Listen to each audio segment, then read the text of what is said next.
نحمده ونصلي على رسول الكريم اما بعد اعوذ باللہ من الشیطان الرجیم بسم اللہ الرحمن الرحیم حامیم والکتاب المبین انا انزلناه فی لیلۃ مبارکۃ انا کنا منذرین فیہا یفرق کل امر حکیم امرا من عندنا انا کنا مرسلین رحمتا من ربک انہ هو السمیع العلیم رب السماوات والارض وما بینہما ان کنتم موقنین لا الہ الا هو یحیی ویمیت ربکم ورب آبائکم الاولین یا بل ہم فی شک یلعبون فارتقب یوم تأتی السماء بدخان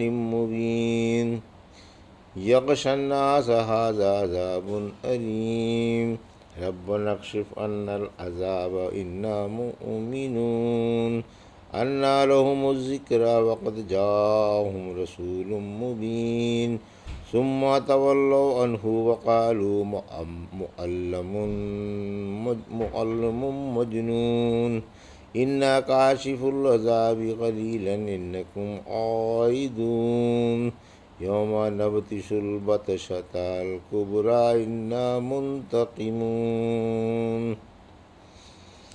ابھی آپ نے سورہ دخان کی آیت 1 سے 16 کی تلاوت سماعت فرمائی۔ یہ 44واں سورہ ہے بترتیب مصحف اور 64ویں سورہ ہے بترتیب نزول۔ یہ مکی سورہ ہے، اس میں 59 آیتیں اور 3 رکوع ہیں۔ سورہ دخان کے بارے میں ایک دفعہ اللہ کے نبی نے ابن سیاد کے پاس جا کر سورہ دخان دل میں چھپا کر اس سے پوچھا کہ میرے دل میں کیا ہے؟ بولا دکھ۔ فرمایا پرے ہٹ، تو نامراد ہی رہے گا، جو اللہ چاہتا ہے وہی ہوتا ہے۔ آخر آپ وہاں سے آ گئے۔ ترجمہ۔ بسم اللہ الرحمن الرحیم۔ حامیم آیت 1 والکتاب المبین آیت 2 انا انزلناہ فی لیلۃ مبارکۃ انا کنا منذرین آیت 3 فیہا یفرق کل امر حکیم آیت 4 امرا من عندنا انا کنا مرسلین آیت 5 رحمتا من ربک انہ هو السمیع العلیم آیت 6 رب السماوات والارض وما بینہما ان کنتم موقنین آیت 7 لا الہ الا هو یحیی ویمیت ربکم ورب آبائکم الاولین آیت 8۔ میں اللہ کے نام سے شروع کرتا ہوں جو بڑا مہربان اور انتہائی رحم والا ہے۔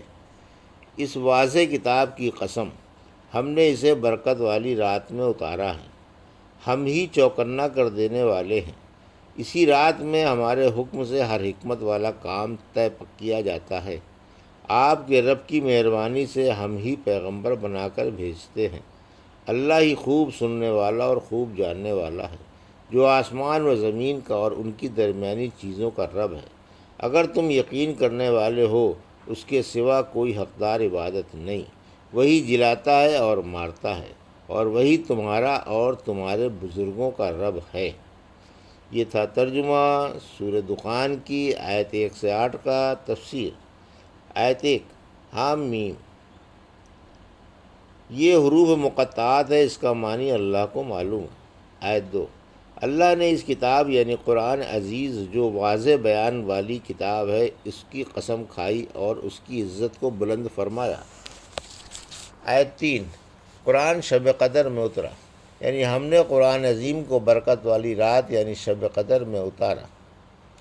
سورہ قدر کی آیت 1 یعنی ہم نے اسے شب قدر میں اتارا۔ معلوم ہوا کہ قرآن عزیز ماہ رمضان میں اترا۔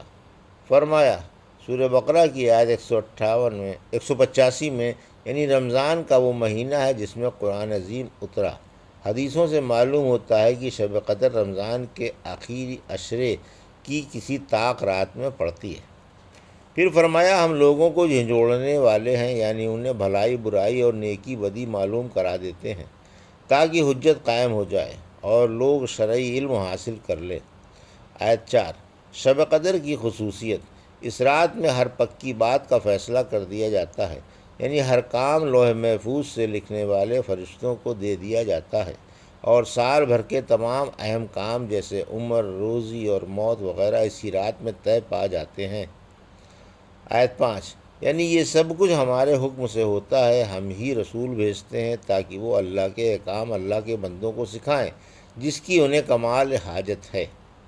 آیت 6 اور 7، انبیاء کی باسط اللہ کی رحمت ہے، یعنی پیغمبروں کا آنا اللہ کی رحمت ہے۔ قرآن اتارنے والا اور انبیاء کو بھیجنے والا وہ مہربان اللہ ہے جو کل کائنات کا خالق و مالک ہے۔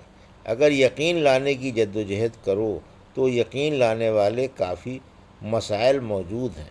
آیت 8، یعنی سچا معبود بھی وہی ہے، اس کے سوا کوئی حقدار عبادت نہیں، اسی کے قبضے میں موت و حیات ہے، وہی تمہارا اور تمہارے بزرگ باپ دادا کا رب ہے، وہی سب کو پالنے پوسنے والا ہے اور پروان چڑھانے والا ہے۔ سورہ اعراف کی آیت 185 میں فرمایا، یعنی آپ فرما دیجئے کہ اے لوگو، میں تم سب کی طرف اللہ کا نبی بنا کر بھیجا گیا ہوں۔ وہ اللہ جس کی بادشاہت زمین و آسمان پر پھیلی ہوئی ہے، اس کے سوا کوئی بھی حقدار عبادت نہیں، اور وہ موت و حیات کا مالک ہے۔ بل ہم فی شک یلعبون۔ آیت 9، فرتقب یوم تأتی السماء بدخان مبین۔ آیت 10، یغشی الناس ھذا عذاب علیم۔ آیت 11، ربنا اکشف عنا العذاب انا مؤمنون۔ آیت 12، انا لهم الذکری وقد جاءهم رسول مبین۔ آیت 13، ثم تولوا عنہ وقالوا معلم مجنون۔ آیت 14، انا کاشف العذاب قلیلا انکم عائدون۔ آیت 15، یوم نبطش البطشۃ الکبری انا منتقمون۔ آیت 16۔ ترجمہ، بلکہ وہ شک میں اور کھیل میں مصروف ہیں، آپ اس دن کا انتظار کیجئے جب کہ آسمان ایک ظاہر دھواں لائے جو لوگوں پر چھا جائے، یہ درد بھرا عذاب ہے۔ اے ہمارے رب، ہم سے یہ عذاب ہٹا، ہم ضرور ایمان لے آئیں گے۔ انہیں اب نصیحت کہاں، حالانکہ ان کے پاس نمایاں شان والا رسول آ چکا۔ پھر انہوں نے اس سے منہ پھیر لیا اور بولے کہ یہ تو سکھایا پڑھایا ہوا پاگل ہے، ہم کچھ دیر کے لیے یہ عذاب ہٹا دیں گے تو تم پھر اسی حالت پر لوٹ آؤ گے۔ وہ دن یاد کرو جس دن ہم بڑی سختی سے پکڑیں گے اور بدلہ لے کر ہی چھوڑیں گے۔ یہ تھا ترجمہ آیت 9 سے 16 کا تفسیر۔ آیت 9، کافروں کو دھوئیں والے دن کا ڈراوا، یعنی حق آ چکا، ظلمت چھٹ گئی، مگر کافر اب بھی شک میں ڈوبے ہوئے ہیں اور دین کو مذاق میں اڑا رہے ہیں۔ آیت 10، آپ انہیں دھوئیں والے روز سے آگاہ فرما دیں جس دن آسمان پر سخت دھواں چھا جائے گا۔ ایک روایت میں ہے کہ صحابہ میں قیامت کا ذکر چھڑا ہوا تھا کہ آپ تشریف لے آئے اور فرمایا 10 علامتوں سے پہلے قیامت نہیں آئے گی۔ نمبر 1، سورج کا مغرب سے نکلنا۔ نمبر 2، دخان۔ نمبر 3، یاجوج ماجوج کا ظہور۔ نمبر 4، حضرت عیسیٰ علیہ السلام کا اترنا۔ نمبر 5، دجال کا نکلنا۔ نمبر 6، مشرق۔ نمبر 7، مغرب۔ نمبر 8، اور جزیرہ۔ نمبر 9، عرب میں زمین کا دھنس جانا۔ نمبر 10، عدن سے آگ کا نکل کر لوگوں کو اکٹھا کرنا اور دن رات ان کے ساتھ رہنا جب تک کہ اکٹھے نہ ہو جائیں۔ آیت 11، یعنی ان سے کہا جائے گا کہ یہ دردناک عذاب ہے۔ سورہ طور کی آیت 13-14 میں فرمایا، جہنم میں دھکیل کر ان سے کہا جائے گا کہ یہی وہ آگ ہے جسے تم جھٹلا دیتے تھے، یا آپس میں ایک دوسرے سے کہے گا کہ یہ بڑا دردناک عذاب ہے۔ آیت 12، کافر عذاب دیکھ کر اللہ سے دعا کریں گے کہ یہ عذاب ہٹ جائے۔ سورہ انعام کی آیت 27 میں فرمایا، کاش آپ انہیں دیکھتے جب یہ آگ کے پاس کھڑے ہو کر کہہ رہے ہوں گے، کاش ہم دنیا میں دوبارہ بھیج دیے جاتے تو اپنے رب کی باتوں کو نہ جھٹلاتے اور مومن بن جاتے۔ سورہ ابراہیم کی آیت 44 میں فرمایا، آپ لوگوں کو ہوشیار کر دیں کہ عذاب والے دن گناہ گار کہیں گے کہ اے رب، ہمیں تھوڑی سی اور ڈھیل دے دے تو ہم تیری دعوت مان لیں اور تیرے رسولوں کی تابعداری کر لیں۔ آیت 13۔ نصیحت کا وقت گزر چکا، یعنی ایسوں کے لیے اب نصیحت کہاں، ان کے پاس ہمارے رسول آ چکے، حق واضح ہو چکا، انہوں نے حق سے منہ موڑا، رسولوں کو جھٹلایا، ان کی تعلیمات کو اچھا نہ جانا اور صاف صاف کہہ دیا کہ یہ تو سکھائے پڑھائے ہوئے ہیں اور ان کا دماغی توازن صحیح نہیں۔ سورہ فجر کی آیت 23 میں فرمایا اس دن انسان نصیحت قبول کرے گا، لیکن اب اس کے لیے نصیحت کہاں، اب اس کا کوئی فائدہ نہیں۔ آیت 14 اور 15، یعنی اگر ہم عذاب ہٹا کر تمہیں پھر دوبارہ دنیا میں بھیج بھی دیں تو وہاں جا کر پھر نافرمانی کرو گے۔ سورہ مومنون کی آیت 75 میں فرمایا اگر ہم ترس کھا کر ان سے عذاب ہٹا بھی لیں تو پھر یہ آنکھیں بند کر کے اسی اپنی سابق سرکشی میں غوطے کھاتے پھریں گے۔ سورہ انعام کی آیت 28 میں فرمایا اگر یہ لوٹا بھی دیے جائیں تو جن باتوں سے روکے گئے ہیں یقیناً پھر وہی کریں گے اور قطعی جھوٹے ثابت ہوں گے، یا اگر اسباب عذاب مہیا ہو جانے کے بعد بلکہ عذاب آ جانے کے بعد بھی ہم اسے تھوڑی دیر کے لیے ٹھہرا لیں تو یہ اپنی شرارت و خباثت سے رکنے والے نہیں۔ آیت 16۔ بطش کبریٰ کی تفسیر۔